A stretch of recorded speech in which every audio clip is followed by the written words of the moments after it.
주제는 정품가정, 정신적인 약자를 품는 가정이 되려면이라고 하는 그런 제목으로 제가 이제 설교하겠습니다. 이 정신적인 약자를 품는 교회에서 제가 이제 정품교회라고 하는 그런 그 책을 쓴 것을 여러분들이 이제 아실 텐데, 제가 여기서 정신적 약자라 하면 사이코시스 보통 이렇게 이제 얘기하고, 정서적 약자를 품는 교회에서 뉴로시스를 얘기합니다. 그러니까 이 사이코시스는 좀 정신증 해가지고 보통 이렇게 얘기하고, 그다음에 뉴로시스는 이제 신경증 해가지고 좀 과거에는 그 구별했는데 요즘에는 꼭 이렇게까지는 안 해요. 그러나 편의상 그렇게 이제 이야기를 합니다.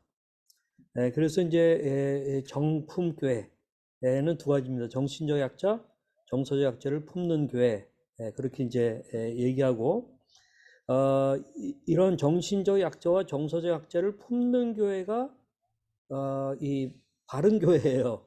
성경적으로 바른 교회. 그래서 제가 바를정의 정품교회라고도 얘기합니다. 그 얘기는 교회가 이 정신적 약자나 사회적 약자 또는 다른 약자들에 대해서 관심이 없거나 못하는 교회들은 어떤 교회냐? 성경적으로 보면 제가 반품시켜야 될 교회다. 근데 사실 정품교회의 가장 기본적인 단위는 가정이죠. 그래서 이제 오늘은 제가 정품교회와 정품가정이라고 하는 그런 것들을 생각하고자 하는데, 이제 이 5월 달이 되면은 가정의 달이라서 제가 이제 이 정품가정이 되려면이라고 하는 시리즈로 하고, 오늘은 정품가정의 정의와 특징 것을 나누도록 하겠고, 다음번에는 마음 돌봄의 의사소통에 대한 것들을 좀 나누겠고, 세 번째는 가장 비협조적인 가족, 이게 당사자일 수도 있고 또는 가족 가운데 또 다른 제3의 인물일 수도 있는데, 그러한 사람을 아마 다 갖고 있을 수 있어요. 그런 어떻게 우리가 할 것인가 하는 것을 이제 나누도록 그렇게 하겠습니다. 우선은 오늘은 정품가정의 정의와 그 특징에 대한 것인데요. 제가 정품가정이란 뭐냐? 일반적으로 정신건강 문제에 대해서 잘 아는 거가 이제 전제되는 거예요. 그러니까 뭐 처음엔 다 모르죠. 알아가는 거죠. 그래서 정신건강 문제에 대해서 잘 알고 사랑하는 사람에게 또는 우리의 소중한 사람이 그런 정신의 어려움이 생겼을 때 정서적인 지원과 실질적인 도움을 제공할 수 있는 그런 가정, 저는 그런 가정을 정품가정이라고 이렇게 얘기하는데, 여기 아마 참여하시는 여러분들의 교회 가정이 다 그런 가정으로 가고 있다, 그렇게 생각을 해요. 근데 이제 제가 정품가정이라 할 때 조금 유의할 점이 있는데, 뭐냐, 정신질환으로부터의 회복은 상당히 복잡한 과정이라는 점에 유의하셔야 됩니다. 치료에 대한 의료적 접근이 일단 필요하고요. 또 사회적 지원도 있어야 되고요. 또 개인의 회복력도 중요하죠. 기타 다양한 요인들을 다 포함하고 있는 가운데 우리의 정품 가정을 얘기하는 것이지, 정품 가정 하나로 모든 걸 다 풀 수 있다, 그거는 아니에요. 그래서 따라서 정품 가정의 환경은 정신질환이 있는 개인에게 확실히 도움이 될 수 있지만 회복에 기여하는 유일한 요소는 아니다. 이런 한계나 이 복잡한 과정, 이걸 이해하면서 우리가 좀 봤으면 좋겠어요. 그리고 이제 때로는 이런 가정 자체가 잘 안 돼 있는 또는 좀 역기능적인 가정 가운데 있는 분들의 경우는 정품 가정에는 굉장히 어려워요. 그래서 이제 제가 이 대안적인 정품 가정을 가져야 된다. 그래서 일본에 있는 뭐 베델 공동체라든가, 그다음에 이제 아까 보여드렸던 푸른 고래 리카버리 센터라고, 바로 제가 여기 말씀드렸죠. 우리 이 김현일 대표 부부에 의하여서 지금 이 부부는 건물의 한 3층 정도를 싱글룸 한 15개를 만들었어요.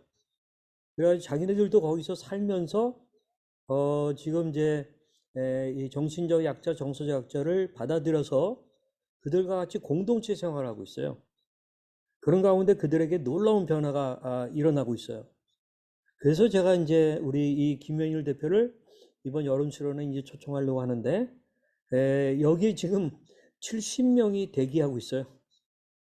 참 안타깝죠. 이런 데가 너무 적어가지고 그래서 이제 요번 주 화요일 날 제가 우리 조우하고 하는 방송에 이분을 이제 게스트로 초청을 해가지고 하려고 하니까 여러분도 한번 꼭 한번 들어보시면 좋을 겁니다.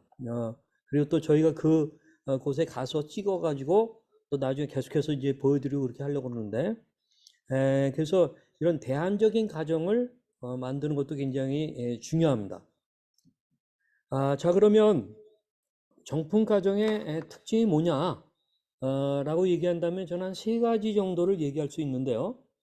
첫 번째로는 제대로 된 이 지식, 제가 말하는 이 지식은 의학 지식과 신학 지식입니다. 지금 의학이 엄청나게 발달했는데 아직까지도 이 중세 시대 식으로 생각하면서 또 그런 경우들이 너무 많고 신학적으로도 지금 엄청나게 균형 잡힌 그런 신학의 내용들이 성경을 기초로 해서 지금 나오고 있는데 그런 것들을 놓치는 경우가 너무 많아요.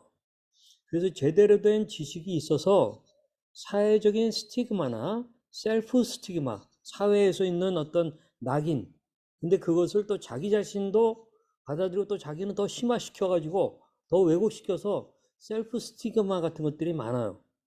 그런데 이런 것들을 극복하는 건 제대로 된 지식이 있어야 돼요. 그래서 이 전문가의 협력을 통해서 전인적 회복 여정을 밟아간다. 그렇게 얘기할 수 있는데요. 자 그러면 이 스티그마에 대해서 제가 잠깐 좀 얘기를 하려고 그래요. 스티그마 한 대표적인 거 5가지를 얘기하려고 합니다. 좀 빠르게 다루려고 그래요. 첫 번째 스티그마는 뭐냐? 정신병. 여러분 죄송합니다. 우리는 지금 저는 정신병, 정신질환 이런 말이 익숙해요. 근데 아마 여러분들 가운데서도 그런 말 되게 싫어하는 분들 많을 거예요. 그래서 이제 우리가 뭐 SED 뭐 이렇게 축약해서 얘기하기도 하는데 그거 다 알아듣지는 못할 것 같아가지고 제가 그냥 편의상 정신병, 정신질환 그렇게 얘기하는 거 이해하시고 이것은 뇌질환이라고 하는 그런 얘기잖아요. 그래서 자 그런 면에서 그냥 그렇게 용어로 쓰는 것을 양해해 주시기 바랍니다. 정신병은 흔치 않은 것이며 그것은 이상하거나 위험한 사람들의 문제다라고 생각하는 잘못된 생각이 많아요. 그러면 한번 보자는 거예요. 지금 미국의 국민 수가 한 3,200만 명인데, 제가 이제 미국의 통계가 좀 정확해가지고 좀 가져왔는데, 미국의 교통안전국에 보면은 교통사고 1년에 사망자 수가 3만 5천 명, 부상자 수는 270만 명. 그러면은 국민의 한 1%가 못되게 이 교통사고로 부상을 입는 거예요. 사망자는 그 중에서 이제 한 0.1% 정도 3만 5천 명 그렇게 말할 수 있을 거예요. 자 그러면 교통사고가 이런데 정신질환 때문에 일어나는 여러 가지 문제들 그 중에서 자살자 수를 치면은 자살자 수가 교통사고 사망자 수보다도 10,000명이 넘어요. 1년에. 그러면 부상자 수는 더 어마어마하겠죠. 근데 그리고 이제 2021년에 18살 이상의 미국인 중에서 정신질환 진단을 받은 인구의 비율은 약 20% 정도예요. 18세 이상만. 그 이하의 어린아이들이나 청소년까지 한다면은 아마 30%를 육박할 거예요. 그러면 여러분 교통사고를 당할 걸 예방해가지고 차 운전하면서 자동차 보험 안 드는 사람이 있나요? 없어요. 거의 없어요.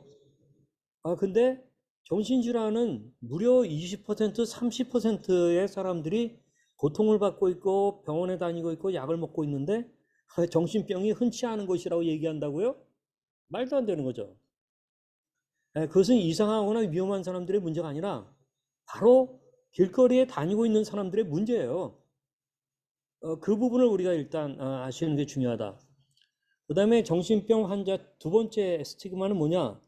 정신병 환자는 치료되지 않거나 치료가 좀 어려운 사람들이야 하는 그러한 이 고정관념이 있어요.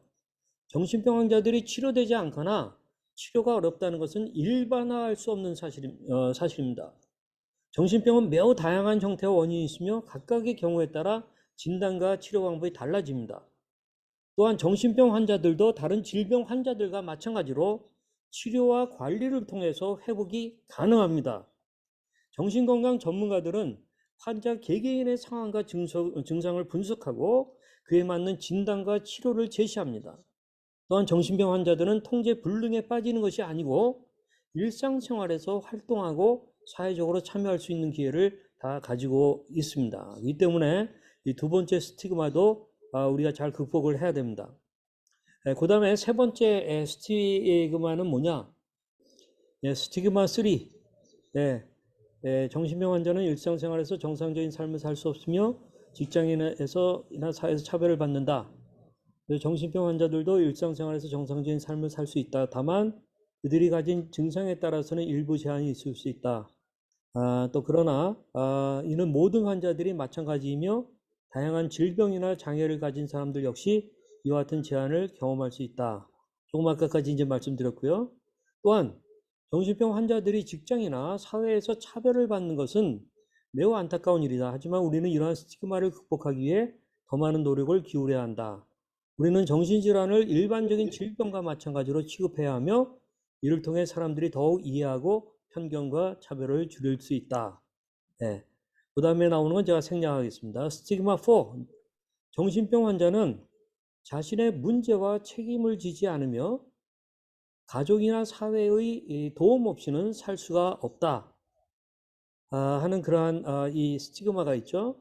여기에 대해서 정신병 환자들은 그들의 문제와 책임을 이해하고 대처할 수 없을 것이다. 없을 수 있다. 그러나 이는 그들이 자신의 선택으로 발생한 것이 아니며 정신질환은 생물학적, 심리적, 사회적 인자 등 다양한 복합적 원인에 의해 발생할 수 있다. 따라서 정신병 환자들은 이 자신의 증상에 대한 책임이 없다는 것은 부당한 일반화일 수 있다. 또 실제로 많은 정신병 환자들은 치료와 사회적 지원을 받으면 회복하고 평범한 삶을 살아갈 수 있다. 가족과 사회의 지원은 그들의 회복과 재활에 큰 영향을 미친다. 그러므로 정신병 환자들을 지원하고 도울 수 있는 많은 방법이 있으며 그들의 삶을 개선할 수가 있다. 이제 마지막 스티그마 5번째입니다. 정신병 환자는 무자비한 사회적으로 악한 인간으로 보이며 이게 이제 TV나 뭐 어떤 무슨 사고가 일어나면 막 집중 조명해가지고 그래요. 이러한 스티그마 때문에 타인의 지원과 이해를 받지 못한다. 여기에 대해서 정신병 환자에 대한 부정적인 스티그마는 매우 오래전부터 존재해왔다. 이러한 스티그마는 정신질환자에 대한 편견과 오해로 이어지며 이들이 직면하는 심리적, 사회적, 심지어 경제적인 부담을 더해준다. 실제로 많은 정신병 환자들은 치료와 사회적 지원을 받으면 회복하고 평범한 삶을 살아갈 수 있다. 가족과 사회의 지원은 그들의 회복과 재활에 큰 영향을 미친다. 그러므로 정신병 환자들을 지원하고 도울 수 있는 많은 방법이 있으며 그들의 삶을 개선할 수 있다. 그리고 저는 경험적으로 많은 청년들 만나면서 오히려 이런 질환이 있는 청년들이 일반인보다 훨씬 더 순수하고 그다음에 이 아주 깨끗한 마음을 갖고 있고 그다음에 착해요. 근데 이제 이 가끔 이제 어떤 이 문제가 일어나는 그리고 이제 매스컴에서는 그것을 너무 거르지 않고 집중 조명하다 보니까 이런 편견이 막 확대 재생산되는 거예요. 그래서 우리가 정품 가정이라는 건 뭐냐? 이러한 스티그마들을 알고 이것을 의료적으로 또는 신학적으로 잘 벗어나는 것입니다. 제가 지금 5가지를 얘기했습니다. 한 번만 다시 요약해서 말씀드리면 사회적 스티그마의 대표적인 것 5가지. 첫째, 정신병은 흔치 않은 것이며 그것은 이상하거나 위험한 사람들의 문제다. 또 정신병 환자는 치료되지 않거나 치료가 어려운 사람들이다. 세 번째, 정신병 환자는 일상생활에서 정상적인 삶을 살 수 없으며 직장이나 사회에서 차별을 받는다. 네 번째, 정신병 환자는 자신의 문제와 책임을 지지 않으며 가족이나 사회 도움 없이는 살 수 없다. 다섯 번째, 정신병 환자는 무자비한 사회적으로 악한 인간으로 보이며 잘못된 이 악한 이 잘못된 건데 이러한 스티그마 때문에 타인의 지원과 이해를 받지 못한다 하는 이러한 스티그마. 그렇기 때문에 이것을 의료적으로 잘 알아야 되고 그다음에 이제 신학적으로도 우리가 잘 극복해야 되는데 우리가 이 아둘람 시간을 갖는 이유는 이제 그런 것들을 성경적으로 더 살펴보고 극복하기 위한 그런 것이죠. 자, 그러면 정신과정의 특징이 뭐냐? 첫 번째 얘기했습니다. 제대로 된 지식이 있어서 사회적 스티그마나 셀프 스티그마를 극복해서 전문의와의 협력을 통해 전인적 회복의 여정을 밟아가는 사람, 그런 가정. 두 번째, 밝고 따뜻한 집안 분위기. 그래서 평상시에 공감력이 있는 데는 훨씬 더 이런 문제가 생기더라도 잘 극복해요. 또는 개방적인 의사소통, 가족 간의 개방성 또는 신뢰할 만한 외부 사람과의 개방성, 이런 면에서 밝고 따뜻한 집안 분위기. 근데 아마 이 가운데는 어떤 분들은 우리 가정은 이렇지가 않아 라고 느낄 수 있어요. 안 좋은 집안 분위기면 어떻게 하지? 또는 더 나가서 역기능적인 집안 분위기면 어떡하지? 하는 게 있을 거예요. 근데 제가 이 부분은 좀 별도로 나중에 좀 더 다루도록 그렇게 하겠습니다. 이어서 나오는 얘기들이 또 그걸 참고해 보시면 될 겁니다. 그 다음에 이제 세 번째 특징은 뭐냐면 정신질환이 있는 당사자의 요구사항을 배우고 그걸 알려고 노력해야 돼요. 당사자들이 말을 잘 못해요. 짜증만 낸다든가 분노만 발한다든가 그럴 가능성이 많아요. 근데 그 당사자의 요구사항을 배우고 적응하려는 의지가 있어야 된다는 이 부분을 조금 더 제가 설명하면 당사자가 가족들에게 요구하는 사항이 뭐냐? 다음 네 가지로 얘기할 수 있습니다. 첫째, 가장 중요한 것은 이해받기를 원하고 또한 지지받기를 원하는 거예요. 그래서 자신의 상황을 좀 이해하고 좀 도와줬으면 하는 거예요. 다른 사람들에게 이상하게 비춰줄 수 있다는 걸 본인도 알아요. 그래서 그들의 상황을 이해하고 가족이 받아들여 주는 거 이런 것들을 기대합니다. 요구합니다. 근데 정작 가정이 그렇지 못하다고 한다면 정품 가정이 아니죠. 그렇다고 해서 뭐 반품까지 시킬 수는 없지만 극복해야 될 부분이 많은 거죠. 두 번째, 자신의 가족들로부터 실제적 도움을 받기를 원해요. 종종 그들은 증상으로 인해 일상생활에서 어려움을 겪거나 치료와 회복에 대한 도움이 필요합니다. 뭐 하다못해 자기 방 치는 거, 침대에 이불 걷는 거, 또는 가서 세면하고 또는 샤워하는 거, 집안 정리하는 거 등등 어떻게 했으면 좋겠지만 잘 안 되는 거예요. 거기에 대해서 넌 나이가 몇 살인데 그러냐 하는 식으로 해가지고는 안 되고 그냥 묵묵히 도와주면 돼요. 그럼 얘네들이 또 이 사람이 스포일 돼가지고 맨날 이렇게 살지 않겠나 걱정하지 마십시오. 다 그들도 생각이 있고 양심이 있고 또 때가 되면은 증상이 극복이 되면은 거기에도 굉장히 고마워합니다. 이 때문에 실제 도움을 받기를 원하는 것에 대해서는 우리가 이 아낌없이 주는 게 중요해요. 물론 돈 문제나 이런 거에 있어서 휘둘리면 안 되고 또 별도의 문제예요. 나중에 제가 얘기하겠습니다. 세 번째, 가족들과의 꾸준한 소통과 연락을 원하면 이거는 좀 우리나라에서는 뭐 지금 여기 계신 분들은 되게 가족과 같이 사는데 그러나 벌써 30대만 넘어도 가족하고 떨어지는 경우들이 굉장히 많이 나오고 있어요. 그렇지만 떨어진다 하더라도 당사자와 자주 연락하고 가족이 또 소통하면서 그들의 상황을 파악하고 실제적인 도움을 주는 그런 것들을 기대하고 있다는 것이죠.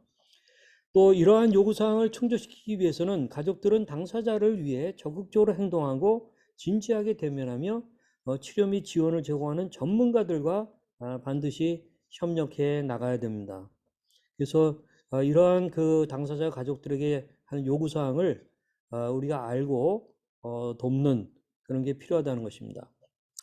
자, 그러면 이러한 정품가정은 누가 만드는가? 처음부터 정품가정으로 되어 있는 가정 거의 없어요. 거의 없습니다. 그건 누가 만드느냐?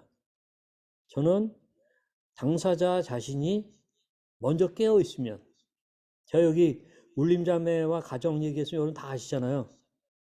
울림이는 쌍둥이의 여동생이고 또 쌍둥이 언니가 조울병이 있어서 자기가 먼저 인터넷 막 서칭하면서 언니 도우려고 하다가 자기도 조울증이 있다는 걸 알게 된 거예요. 그러면서 이제 그걸 막 배워가고 자기 엄마나 아버지를 막 알려주고 보게 하고 또 작년에 우리 수련회까지 막 데리고 오고 그런 가운데 그 엄마가 지금 많은 변화가 있고 또 아빠도 마찬가지예요. 그래서 게임 당사자가 그렇게 할 수가 있어요.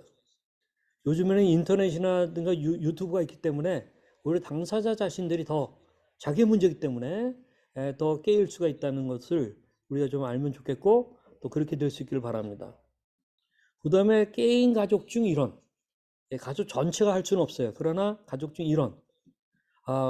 제가 잠언 14장 1절의 말씀을 좀 인용합니다. 역시 어머니들입니다. 지혜로운 여인은 자기 집을 세우되 미련한 여인은 자기 손으로 그것을 허느니라. 그래서 잠언에서 이 지혜로운 여인, 역시 제가 이렇게 많은 조울러 우울러들 청년들 만나면 엄마의 사랑 때문에 이 뭐 극단적인 행동 안 하고 자기 관리 잘 하려고 하고 이겨내려고 노력하는 눈물겨운 모습을 보게 돼요. 거기에는 그 깨인 엄마 또는 깨인 아빠 아들의 역할이 있는 것이죠. 그러면서 자신만 짊어지지 말고 자신의 배우자, 다른 식구들, 또 심지어는 일가 친척들도 이렇게 이제 변화시켜 나가는 그런 것들이 굉장히 필요합니다. 세 번째, 깨인 일가 친척이나 친주 중의 일원. 가끔 저희 좋은의 마음약 상담에 이런 요청이 와요. 우리 언니네 가정을 좀 상담 좀 해달라고. 자기가 지금 미국에 있는데 좋은의 마음 약국을 보게 됐는데 자기 언니네 가정에 그런 어려움이 있다고. 근데 이걸 전혀 모른다고. 그래서 그들이 저희들한테 연락을 오고 약속을 잡고 그 언니한테 또 얘기해서 그렇게 이제 상담하는 사례들, 그런 일들이 심심치 않게 일어나고 있어요. 이 때문에 깨인 일가 친척이나 친주 중에 일원이 이렇게 할 수 있다고 하는 그런 얘기입니다. 자, 그러면 제가 이제 이 메시지를 끝내면서 말씀을 좀 몇 군데 보고 이제 마치고 같이 기도하려고 그래요. 디모데전서 5장 8절에 누구든지 자기 친족, 특히 자기 가족을 돌보지 아니하면 믿음을 배반한 자요 불신자보다 더 악한 자니라. 그래서 제가 너무 여러분들에게 부담드리는 말씀인지 모르겠어요. 저도 이 말씀을 가끔 접하면서 어떤 때는 29년 된 우리 조우, 21년 된 그레이, 합치면 50년 그들의 이 정신질환의 여정을 보면은 포기하고 싶었던 때 굉장히 많죠. 또는 제가 뭐 한강 건너다가 그냥 아이하고 같이 차로 뛰어들까 하는 그러한 충동을 느낀 적도 있다는 걸 말씀드렸어요. 근데 누구든지 자기 친족, 특히 자기 가족을 돌보지 아니하면 믿음을 배반한 자요 불신자보다 더 악한 자니라. 저는 이 말씀을 진지하게 받아들이기로 그렇게 이제 결단한 거죠.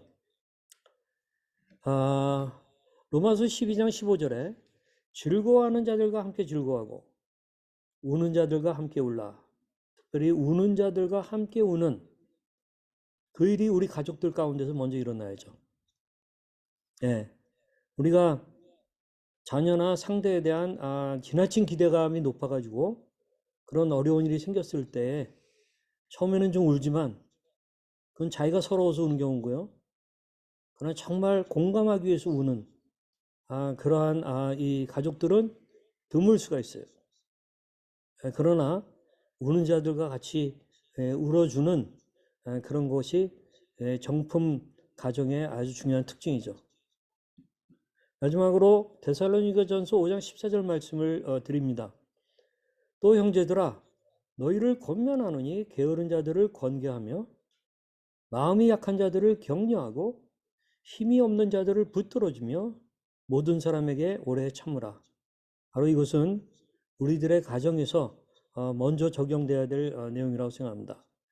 다만 여기 게으른 자들을 권계한다 할 때에 여러분들 오해하지 마십시오. 우리 저울로 자녀들과 청년들, 또 우울로 청년들과 자녀들, 또는 조현병 자녀들, 그들이 게을러서 못 일어나는 게 아닙니다. 그들이 게을러서 집안 정리를 못하는 게 아닙니다.